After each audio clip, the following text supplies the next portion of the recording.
Steelers country, let's weld. What's up, everybody? Welcome back to the Steelburgh. Sorry about the late post on this video, everybody. Schoolwork has really been piling up this week, so that's why this video is posted on Wednesday instead of Tuesday. Normally they should stay on the same schedule. Like, even with the Monday night game next week, it should still be posted on Tuesday. However, this week just had to push it back a day because I just had a lot on my plate going on. So sorry for the delay, but weekly video here as always. Steelers win 37-15 over the New York Jets, and what a game this was. Russell Wilson gets the start in this one. Justin Fields is benched, as I mentioned in a previous video, and as every Steelers fan already knows. He made Tomlin look really damn smart. What a game by Wilson. Completion percentage wasn't great. 16 for 29, 264 yards, but the 2 touchdowns what matters here. 2 touchdowns through the air, 1 on the ground. He had a great game passing-wise. He was helped by his receivers quite a bit. George Pickens made some incredible catches. Some catches hooking back to, like, the Browns one-handed one that he had a couple years ago. Like, Pickens is an alien. We've all known this from now, so yeah, he made some crazy catches, and he bailed out Wilson when he was still warming up. And then toward the end of the game, he really got hot, and that's what we needed to see. And honestly, despite the fact that Wilson threw for 264 yards, that wasn't even the big tell of this game. The big tell of this game was rushing. Najee Harris had a fantastic game. 21 carries for 102 yards and a touchdown. 4.9 a carry, the touchdown being the garbage time one with very little time left. I think there was maybe 30 seconds left in the game when he scored that. Warren, 12 for 44. Rushing was just effective. These last couple weeks, Najee has just run like a shot out of a cannon. He has been... I don't know if you could catch it on camera, but there was just like a giant boom from outside. That was kind of crazy. But he has just been shot out of a cannon recently. And it was the same this game. I mean, you put him up the middle with a head of steam, and he's getting at least 5, 6, 7 yards a carry. Like, he's not getting stopped. The thing that's setting him back, though, the freaking stretch and pitch runs. Like, the outside is not working. You know, like, we'd have 2 straight runs inside for 5, 6 yards a piece. Maybe 1 for 5 and 1 for 4. And then the third and one, we'd run a stretch play and lose 3 yards. Like, our outsides is not where our O-line's the strongest. Run it behind our center. McCollum has been fantastic. Frazier's great when we have him. Like, run it behind our center instead of trying to run it outside where it's just not working. Like, we're playing against some fast defenses. Like, the Jets, minus their injuries, have a really fast cornerback group. They can get out there that fast. Last week, the Raiders, Max Crosby being on the outside there. They're good. They can get outside to stop those outside runs. If you run it up the middle, they won't be able to get inside in time before Najee's through there. That was just, it was just kind of a baffling play call that I really didn't understand throughout the game. Now, I did want to touch on receiving because it is a big deal. Wilson playing his first regular season game as a Steeler. George Pickens had his game of the season. I mean, 5 for 111 with a touchdown. Could have probably had another touchdown or 2, but I mean, wow. I mean, what a game by him. Some just crazy acrobatic juggling catches. Like, there was one where it hit the guy in the shoulder, bounced up, Pickens caught it, it got popped out of his hands, and he caught it again, and then still dove forward for extra yardage. The first deep shot that Wilson threw, where his left arm was being held, or his right arm was being held, and he caught it with one arm into his chest. Like, I haven't seen stuff like that since, like, Antonio Brown. Like, and I don't think anyone would disagree with me on that. Like, who else is doing that? Deontay Johnson had butterfingers at times. Chase Claypool couldn't catch anything unless he was falling backwards. And you have what? James Washington? Like, no, you're not going to get crazy catches from guys like that. Now, you need a number one. And George Pickens can be that guy. Now, it'd be cool if we had some support, because other than him, there wasn't much going on in terms of receptions. Pat Freiermuth had 2 for 51.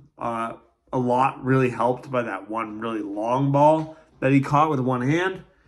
Darnell Washington, 4 for 36.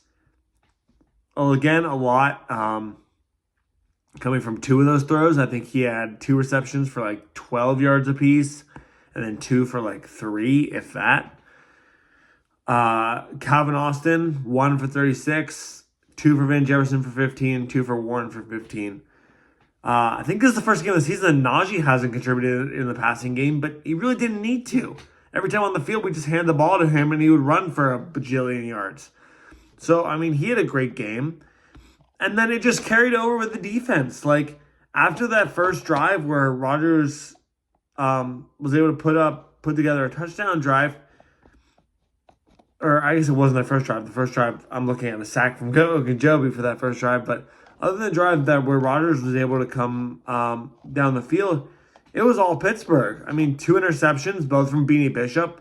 Love that man. Only 1 sack on the day, like I said, from Ogunjobi. But plenty of tackles for loss. Lots of bat downs. I mean, Leal had 1. TJ Watt had 1. Benton had 1. Like, really great job getting your hands up there. And I saw somebody online, I think it was like 5-star review, who does Steelers content. Really, really great channel. I recommend checking them out. It's either 5-star, 5-point. I'm not exactly sure. I'll leave a link in the description. But they have a great analysis on all the games after the games are done. But they said that it was the Big Ben defense.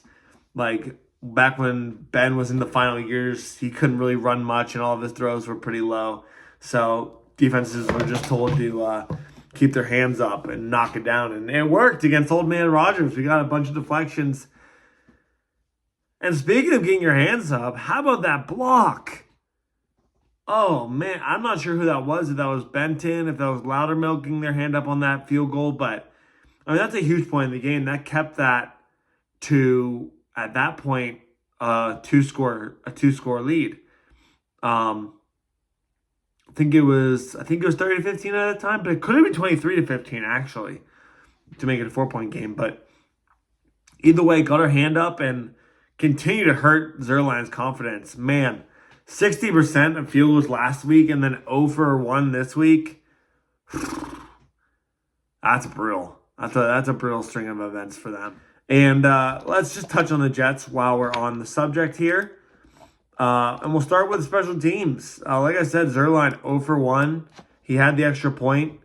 One kind of underrated aspect of that game was their punt returns.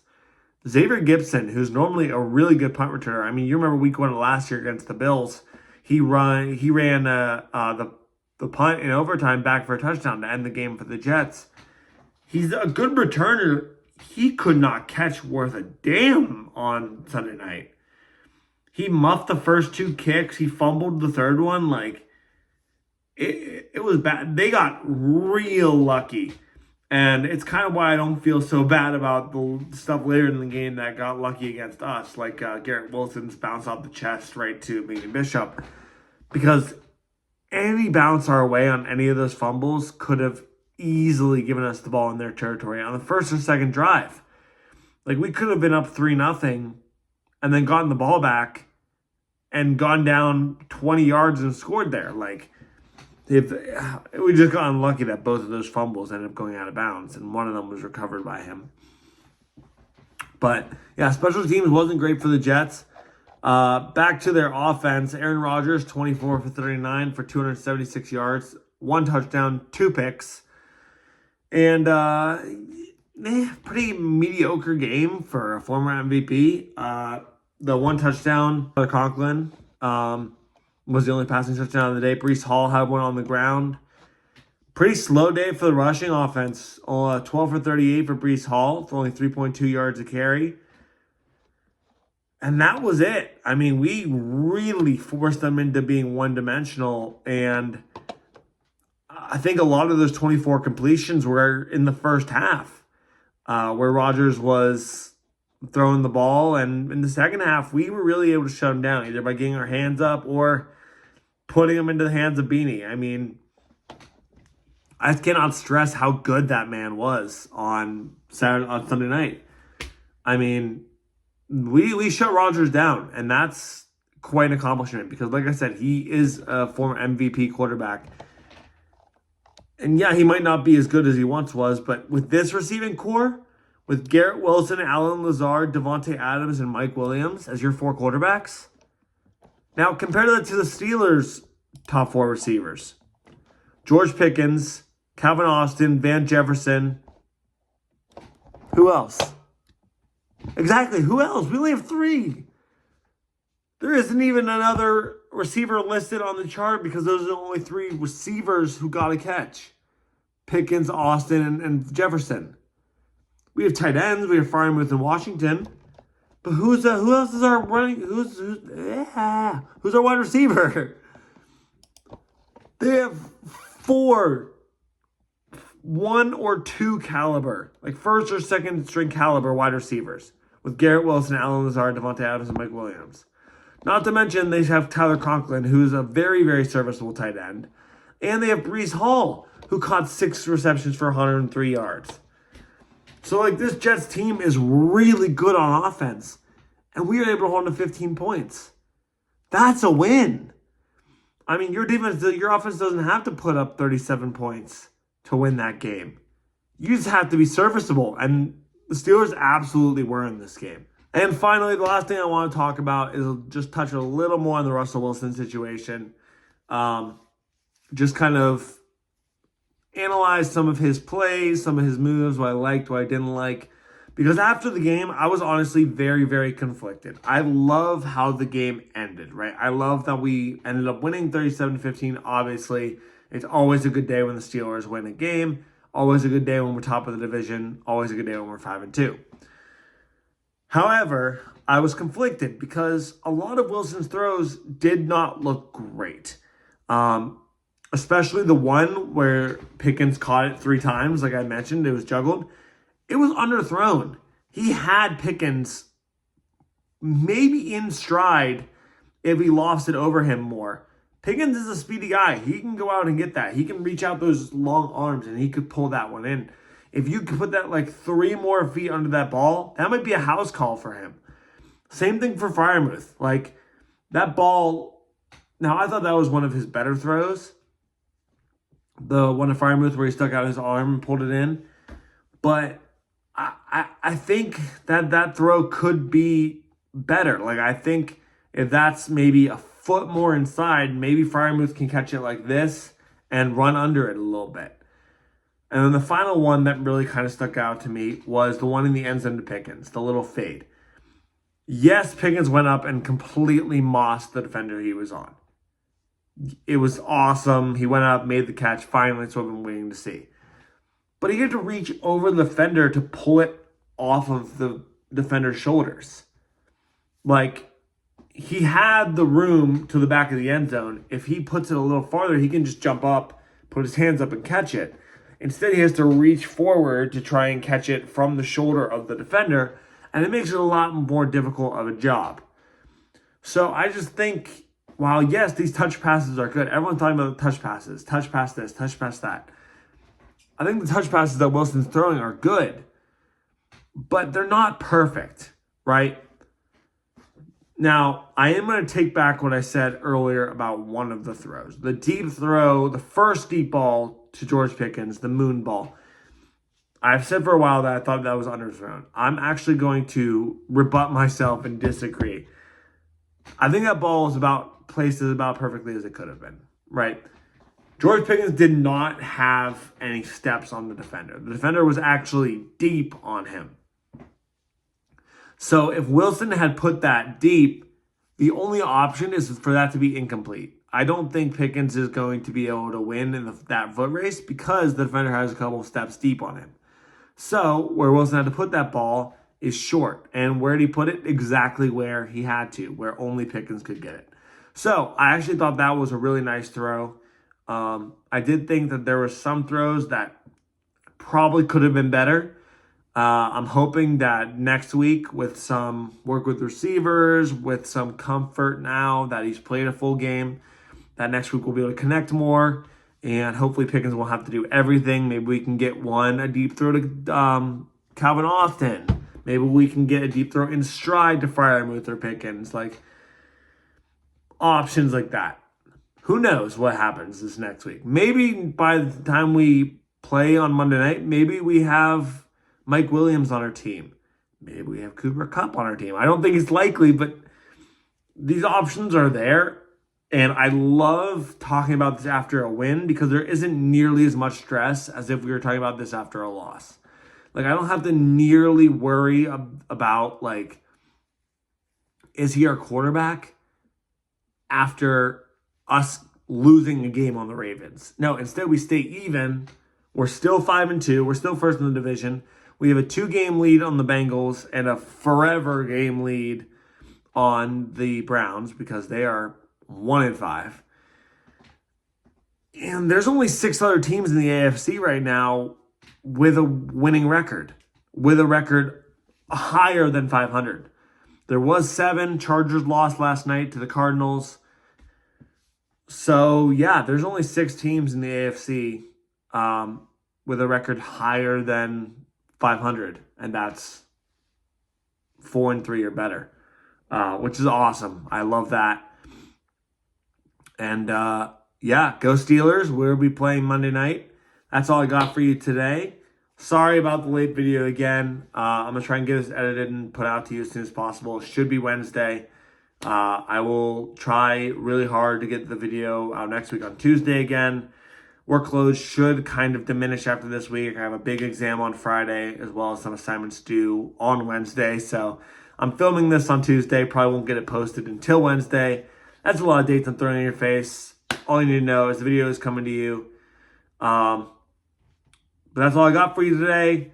Please like and subscribe if you haven't already. It takes 0 time. Just click the little red button. Turn it gray for me. See that little number add up as your name gets added to the list. I appreciate each and one of you so much. Have a great morning, evening, afternoon, everybody. Was that words? Have a great morning, evening, afternoon, everybody. Goodbye again from the Steelburgh.